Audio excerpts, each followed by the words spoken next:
कि पापा वो देखो मोहम्मद अहमद उनका कपड़ा दिख रहा है स्विमिंग पूल के अंदर। तो वो दोनों स्विमिंग पूल दोनों स्विमिंग पूल में थे। हमने चिल्लाया, हमने खुद उन दोनों को निकाला। તમે જેમને સાંભળ્યો તેના અવાજમાં એક રુદન હતું, એક આક્રોશ હતો, કારણ કે એ વ્યક્તિએ પોતાના બે સગા જુડવા ભાઈઓને ગુમાવી દીધા છે. ઘટના છે આણંદની. આણંદના ઉમેઠામાં આવેલું એક રિસોર્ટ અને ત્યાં વડોદરાની બાજુમાં આવેલું એક ગામ અને ત્યાંના સિદ્દીકી પરિવાર આખો જે છે તે ફરવા આવ્યો હતો. એક રાત અને 2 દિવસ માટે રોકાવા આવ્યો હતો આ રિસોર્ટમાં. ખૂબ સારું એવું રિસોર્ટ છે અને થયું એવું કે તેમાં 2 જુડવા ભાઈઓ હતા. તેમની 27 ઓગસ્ટે જન્મદિવસ આવતો હતો. હજી તો 27 ઓગસ્ટને 11 દિવસ બાકી છે, પરંતુ એમણે પોતાના પિતાને જીદ કરી કે પપ્પા અમારે આ રિસોર્ટમાં જવું છે. ને ત્યારબાદ પિતા જે છે તે બાળકોની જીદ સામે હારી જાય છે. આખું પરિવાર આનંદ અને ખુશીના માહોલમાં આવે છે, એક દિવસ રોકાય છે અને ત્યારબાદ સવારે જ્યારે આ પરિવાર નાસ્તો કરી રહ્યા હતા ત્યારે આ 2 જુડવા ભાઈઓ છે એ રિસોર્ટમાં આવેલા સ્વિમિંગ પુલમાં જે ડૂબકી લગાડે છે અને રમતા રમતા એડલ્ટની જે વિસ્તાર છે એટલે મોટાઓનો જે વિસ્તાર હોય છે થોડો ઊંડો હોય છે ત્યાં તે પહોંચી જાય છે અને ત્યાં આ દુર્ઘટના બને છે અને જેના કારણે 2 જુડવા ભાઈઓ જે છે તેમણે એ જ સમયે જીવ ગુમાવી દીધો છે. આ જુડવા ભાઈઓ એટલે કે એકનું નામ છે હમઝા અને એકનું નામ છે નોમાન. આ બંને જુડવા ભાઈઓ હવે આ દુનિયામાં નથી રહ્યા અને ત્યારે આખી ઘટના શું બની હતી તે ત્યાં નજરે જોનારા તેના ભાઈ અને બહેન પાસેથી જ સાંભળીએ. तो अभी हम लोग कल शाम को यहाँ पे ये कमधेनु रिसोर्ट में आए थे फैमिली के साथ. हमारे हम 6 लोग हैं. ये मेरी बहन है और वो 2 जो छोटे भाई है और मेरे मदर और डैड. हम 6 लोग आए थे यहाँ पे एक दिन के लिए रुकने के लिए.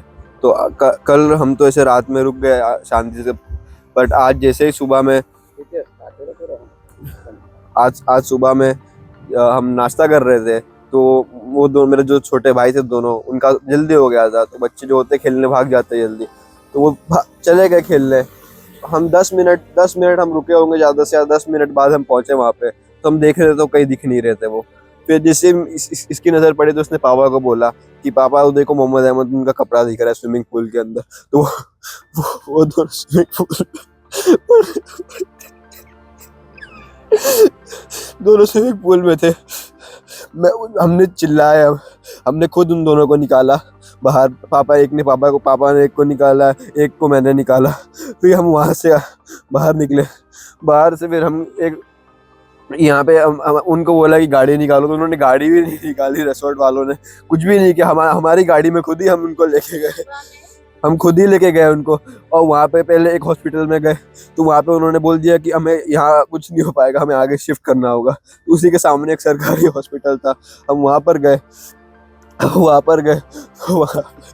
आज सुबह की बात है, मेरे भाई लोग वो लोग ऐसे बैडमिंटन मांगने आए तो वो लोग बोले कि अंकल ये, मैंने बोला, वो लोग बोलते कि मेरे को नहाना, तो मैंने पहले पानी चेंज करवा दे. तो उसने बोला कि पानी चेंज करवा दे. फिर मैं बाद में पूछी उससे जाके तो वो बोलता पानी चेंज हो गया है, पर उसने झूठ बोला कि उसमें केमिकल था, ऑलरेडी केमिकल था और चेंज नहीं किया था उसने. और फिर जब हम चिल्ला रहे वहाँ पे कि मेरे भाई लोग को मैंने देखा कि चिल्ला रहे हैं कोई मदद करो, कोई आ भी नहीं रहा है वहाँ पे. और इतना गहरा पानी है, उनको वहाँ पे कोई ना कोई स्टाफ को तो रखना ही चाहिए ना, एटलीस्ट और रखना ही चाहिए. आपकी मांग क्या है? मेरी मांग है कि ये रिसोर्ट बंद हो जाए. ऐसे लापरवाही के તમે આખી ઘટના સાંભળી. હવે આના ઘણા બધા અર્થો નીકળે છે જેના જવાબ આપણને પોલીસ પાસેથી જ મળશે. પણ આપણે અત્યારે આખી ઘટનાને સમજ્યા ત્યારબાદ એ જાણવાની કોશિશ કરીએ કે આમાં ભૂલ હતી તો હતી કોની.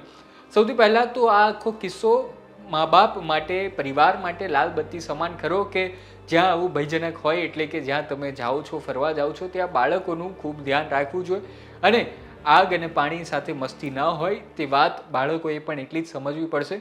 આ રિસોર્ટ ખૂબ, જેવો તમે વિઝ્યુઅલ જોઈ રહ્યા છો, ખૂબ વિશાળ અને મોંઘો હોય અને સુવિધાવાળો હોય તેવું દેખાઈ રહ્યું છે. પરંતુ જ્યારે આ બાળકો આ રીતે સ્વિમિંગ પુલમાં ગયા ત્યાં ઇન્સ્ટ્રક્ટર હતા કે નહીં તે પણ મોટો સવાલ છે, કારણ કે જ્યાં જ્યાં સ્વિમિંગ પુલ હોય ત્યાં ઇન્સ્ટ્રક્ટર રાખવા ફરજિયાત છે અને આવું આ બાળકોના કિસ્સામાં નહીં જ આવ્યું હોય. એટલે જો કદાચ મા બાપનું ધ્યાન ન રહ્યું હોય તો પણ ત્યાં જે કામ કરતા લોકો છે તે લોકો ક્યાં ગયા હતા તે પણ એક મોટો સવાલ છે. અને સાથે સાથે એ પણ છે કે કોઈએ જોયું હતું કે ન જોયું હતું, કઈ રીતે આ બંને બાળકો એક સાથે જ જન્મ્યા ને એક સાથે જ કઈ રીતે આ બંને સાથે ઘટના બની.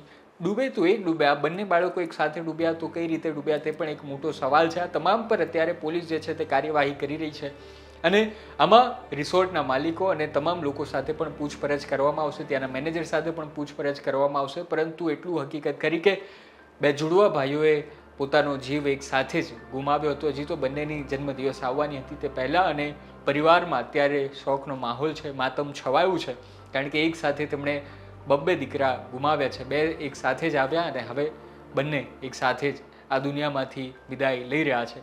આ મામલે તમારું શું કહેવું છે કોમેન્ટ કરીને જરૂર જણાવજો. જોતા રહો ગુજરાત તકને, અમારી ચેનલને સબસ્ક્રાઈબ કરજો અને સાવચેત રહો. તમે પણ જ્યારે આવી રીતે બહાર જાઓ છો ત્યારે પોતાના બાળકોનું ધ્યાન અવશ્ય રાખજો.